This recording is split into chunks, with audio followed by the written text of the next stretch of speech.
નમસ્તે વિદ્યાર્થી મિત્રો, આજે 9મા ધોરણની અંદર આપણે 7મું કાવ્ય છે सूरदास के पद। उनके कवि है सूरदास।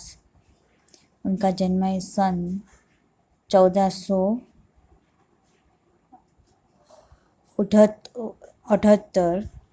उनका निधन है सन 1573 है।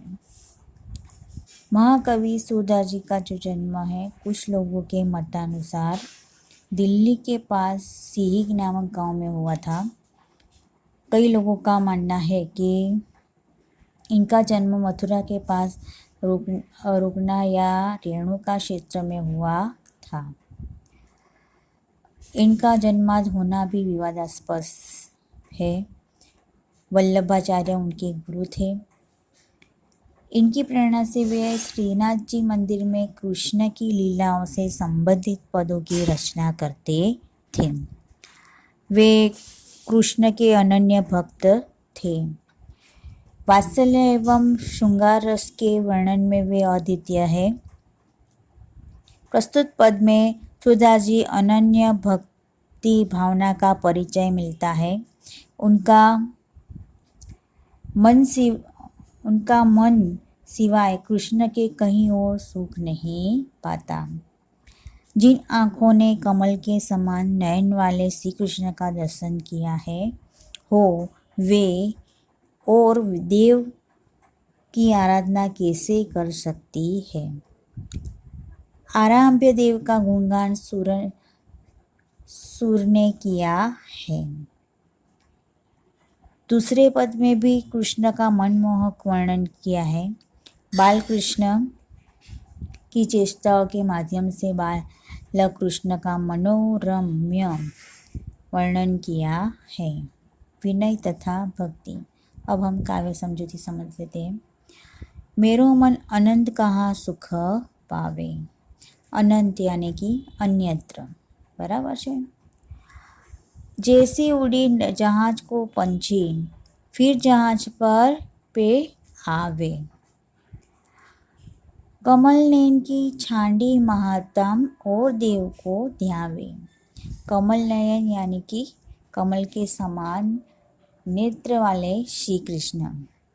महात्म यानी कि क्या होता है, महिमा।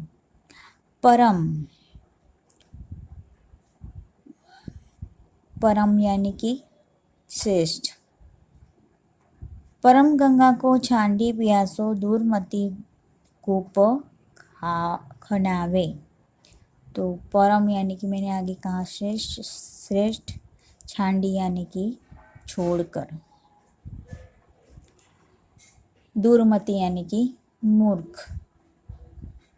पियासो यानी कि प्यासा। कूप यानी कि कुआं। खनावे यानी कि खुदवाए। जिनी मधुकर अंबुज रस चाख्यो क्यों करील फल भावे। अंबुज यानी कि कमल। मधुकर यानी कि भूरा। चाख्यो यानी कि चख लिया हो। और करील यानी कि एक कटोला पौधा। सूरदास प्रभु कामधेनु तजी छेरी कौन दुहावे।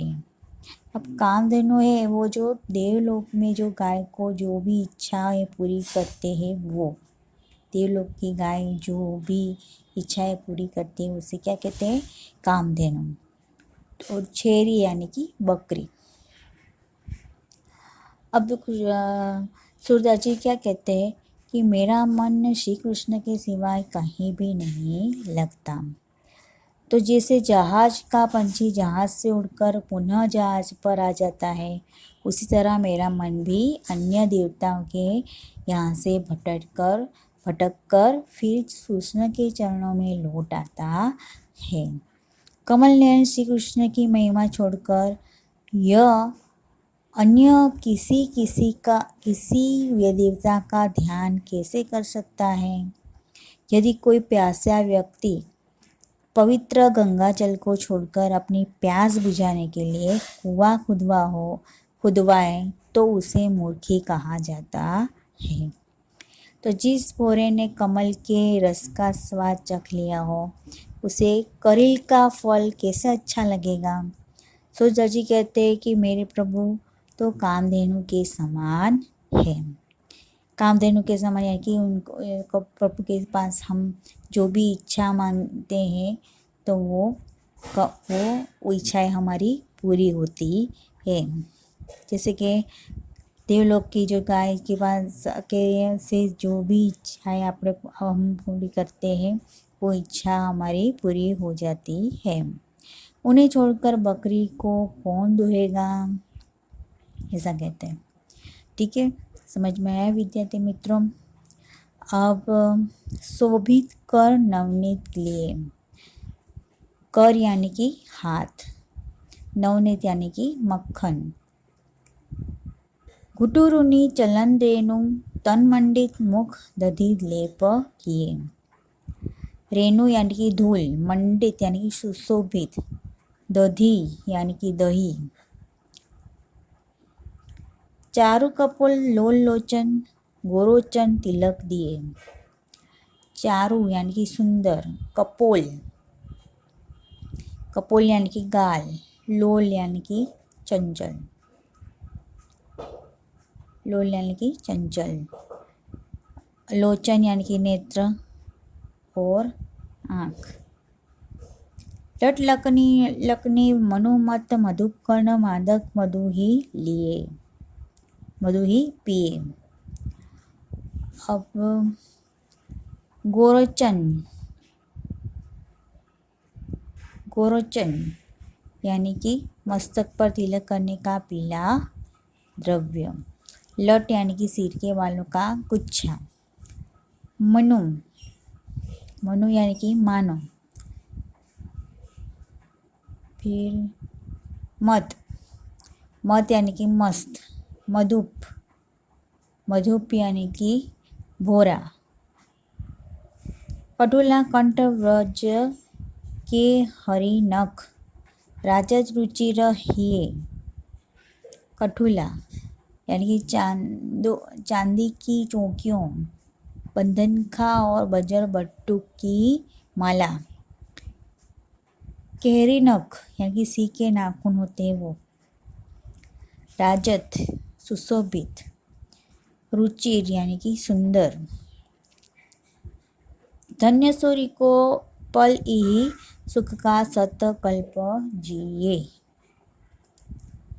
अब यही यानी कि यह, का यानी कि क्या, सत यानी कि सच, 100, कल्प यानी कि 4,32,00,000 वर्ष की अवधि। अब सूरदास जी क्या कहते हैं कि हाथ में मक्खन लिए हुए बाल कृष्ण जो है वो अत्यंत सुंदर लग रहे हैं। वे घुटनों के बल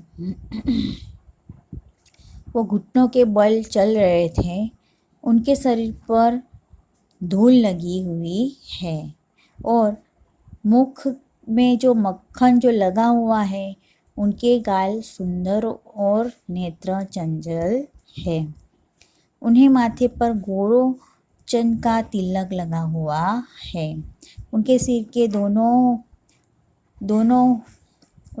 दोनों ओर लटें झूली हुई है। वे मस्त मधु पीकर मस्त हुए भोरों के समान लग रहे हैं। गले में पहनी हुई चांदी की चौकियों, बंधनखा और बजर बट्टू की माला हृदय पे सुशोभित हो रही है। सूरदास जी कहते हैं कि बाल कृष्ण की इस छवि को देखने का सुख एक पल के लिए भी मिल जाए तो वो भी धन्य हो जाएगा। फिर 100 कल्प तक जीने का कोई अर्थ नहीं है। समझ में आया विद्यार्थी मित्रों। अब आपको यहाँ पे शब्दार्थ है और ये काव्य है वो अपनी नोटबुक में लिखनी है।